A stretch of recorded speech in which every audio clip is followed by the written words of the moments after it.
Good afternoon, MarineMax friends and families. This is Thatcher Smallin, your MarineMax team here at MarineMax Grand Lake. Today we are on the all-new 2024 ATX 24 Type S. A lot of cool features for this year. I'm going to take you around the interior of this boat and show you everything that it has to offer.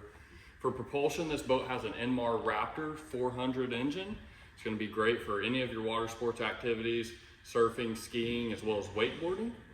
As you can see here on your aft seating area, you got a couple nice loungers that can be easily stowed away.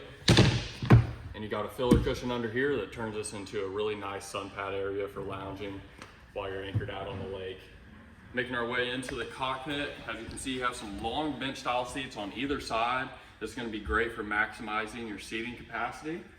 As you can see, you have some backrest inserts that can be taken in or taken out. Give you some different seating options there, as well as some lounge seating.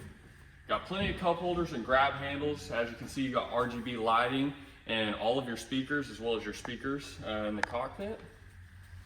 Making our way, you can see this has a nice sea deck lining in the flooring for all of your surf boats. This is a great non-slip option for high traffic areas of the boat. Up here, you're going to see that you have all your switches for your fills, for your ballast bags. It's going to give you some easy control. As you can see, you have your smart wing steering here. It's going to give you cruise control options, surf settings, as well as audio. It's going to be great for all your boat functions. Making your way up to the bow, as you can see, you have a great U-shaped seating up here. It's going to maximize your seating, as well as give you some nice lounge areas up here in the bow of your boat. So thank you for taking a look at the all-new ATX 24 Type S. If you like this boat or any other boat you see in our online inventory, feel free to contact your local MarineMax today. Thank you.